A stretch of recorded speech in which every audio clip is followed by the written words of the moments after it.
大家好，我们今天来聊一下有关肖战的最新新闻。首先呢是这么几条新闻。第一呢是肖战到底算几线艺人？这个问题呢备受争议，因为说他是几线艺人都不为过。第二条新闻，报肖战的《斗罗大陆》于12月播出，许可证呢早已下达，将无宣传空降。第三条新闻，王一博和朱一龙对打，肖战呢搭档 Baby， 黑料呢 Rise One SE 要被迫解散。好，我们首先来聊一下肖战呢，自去年爆红后呢，就一直广受关注，成为实实在在的热点人物。虽然今年被动出现了一些问题，但是依然还是非常红，并没有因此销声匿迹。偶尔的一次低调营业，便可以引起大规模的反响，是没有几个艺人可以轻易做到的。那么既然肖战的影响力这么家喻户晓，那他是几线艺人呢？其实说肖战是1线、2线、3线都不为过，因为都可以匹配得上。肖战拥有1线的人气与热度，说肖战是1线艺人并不为过，因为他的人气与热度真的非常高。即使今年没怎么正式营业，但是人气丝毫没有受到影响，反而水涨船高了。至于原因很简单，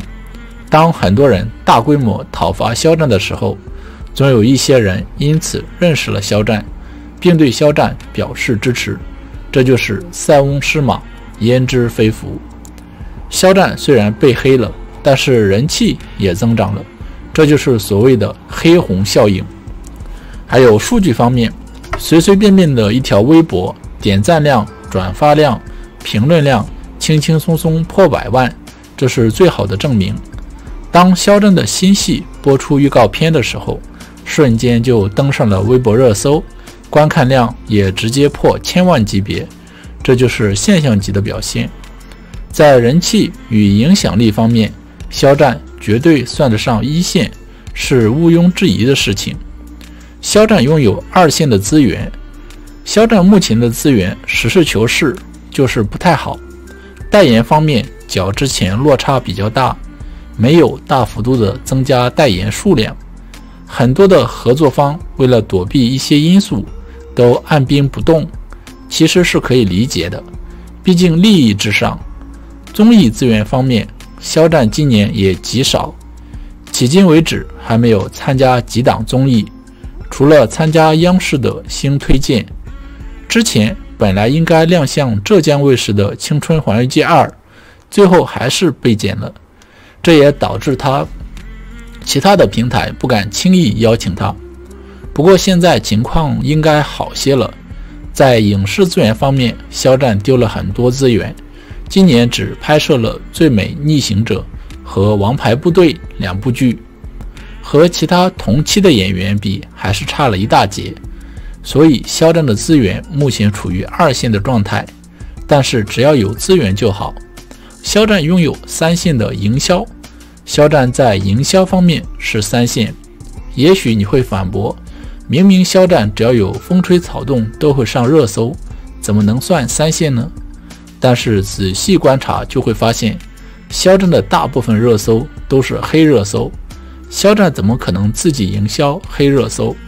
这都是有幕后黑手助攻，和肖战没有关系。而肖战本身的宣传是非常少的，微博等社交媒体都是按月来发的，热搜也是很长时间才上一个，达到一定效果后就赶紧撤掉，不会长期霸榜。这种营销的频率就是3线明星的表现，简直太低调了。肖战有着1线的名气、2线的资源、3线的营销，所以说肖战是综合线的艺人。好，我们再来聊一下第2条新闻。虽说自参演了《最美逆行者》之后，肖战复出已成趋势，黑子再怎么努力也是枉然，但只要一天没有肖战主演的影视剧播出，肖战就一天不能成为真正的回归。而肖战库存众多，和杨紫的《余生》和李沁的《狼殿下》以及和吴宣仪合作的《斗罗大陆》，其中最让人期待的当属余生请多指教。首先，这是一部现代剧，而肖战成名作《陈情令》是古装剧。虽说肖战的古装扮相堪称一绝，但很多人想知道，当古装美男穿越到现代，搭档90顶流小花杨紫，又能有怎样的呈现？可惜的是，据传余生早已被芒果和鹅厂买断，据说呢是明年1月份上档。在经历了一遍又一遍失望之后呢，粉丝们仅剩的要求就是希望余生能看到余生了。至于斗罗，因为是一部大 IP 著作，拥有很多的书迷和漫迷，因此也是备受大家期待。而关于斗罗的消息总算还有一点希望。近日呢，有网友爆料称肖战的斗罗将于12月播出，因为许可证早就下来了，所以鹅厂有权利决定什么时间播出，只是大概率是前期无宣传直接空降，而粉丝对此的态度是能播就行了，毕竟早已望眼欲穿。假如此事为真，那可真称得上是粉丝之幸。相信凭借肖战及斗罗本身的号召力，即便是无宣传空降，也绝对可以吸引大批观众。相信只要剧情特效不是特别拉垮，绝对是爆款预定。至于鹅厂为什么会选择无宣传空降，恐怕也是有所顾忌吧。总之无论如何，只要能播就行。好，我们再来聊一下第3条新闻。王一博、朱一龙对打。最近 Vigilfilm 请了周迅、王一博、李冰冰、朱一龙几位呢一起拍摄了多套封面和明信片，本来是件好事情，但产品介上明晃晃的写着默认王一博销量，无需备注，如需周迅限量请备注周迅，默认朱一龙销量，如需李冰冰销量请备注李冰冰。此举呢引起了网友的争议，不过似乎并不影响销量。杂志刚正式开售，王一博、周迅就迅速拿下了销量20万加，朱一龙、李冰冰的销量是 3.8 万加。后续双方的销量还在不断的增长，但两者之间的差距确实拉得还是挺大的。对于差距，粉丝们也称自己只是按需购买，不愿意去争那些虚无缥缈的数字。但不管怎么说，或许这场对比中真正的赢家其实还是背后的杂志方。作为流量中的成员，王一博与朱一龙并不存在太大的资源竞争，所以双方私下属于井水不犯河水的状态。这件事呢，大家吃瓜就行了，具体呢还要待官方通知。Rise 部分呢成员这段时间呢时不时的翻车，让整个团消耗了许多的价值和粉丝。不过他们的身后背靠庞大的鹅厂，所以还不至于让整个团提前解散。但是呢，鹅厂他是个商人，不是福利院，他不解散团的决定只是为了把团拖到最后的解散演唱会，榨干整个团的利用价值罢了。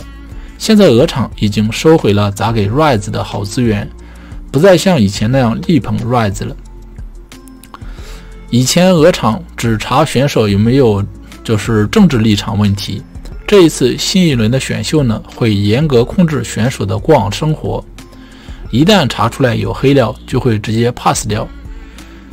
再一个新闻呢，就是肖战可能要搭档 Baby。近日呢，肖战陷入风波之后呢，第一个代言悄然上线了，他也成为某品牌的双线代言人。因为这个新代言事先没有预热，消息发布不久呢，品牌在1小时内就销售500万，几乎是全线售罄。这个数据足以说明肖战的带货力，也不枉该品牌在他身陷囹圄时的大力支持。除了久违官宣新代言，肖战现在各方面的资源都在复苏，媒体也都开始客观评价他，不再一味揪着负面不放，但难免还有黑子捣乱，出来批评黑带节奏。原因就是肖战现在热度新高，肖战粉丝热度也非常高，只有让肖战和和肖战粉丝一直处于风口浪尖，保持有争议，这样才具备话题度，也能源源不断地为站在暗处搞事之人提供 KPI。 接下来肖战的发展应该没什么大问题了，连巨瓜大 IP 朱颜男主角还溜到了他的身上。不过这部剧的女主角已经定了贝贝，此前还传过蔡徐坤炒热度，如今肖战如果说真的跟贝贝搭档，这两位自带话题流量的人在一起呢，可能会碰撞出不一样的火花，同时呢场面可能会有非常热闹。当然呢具体的还是需要等官宣，一切呢以官宣为主。如果大家喜欢我的视频呢，欢迎关注我的频道，点赞分享转发。好，今天的话视频就到这里，非常感谢大家的收看，我们下期再见，拜拜。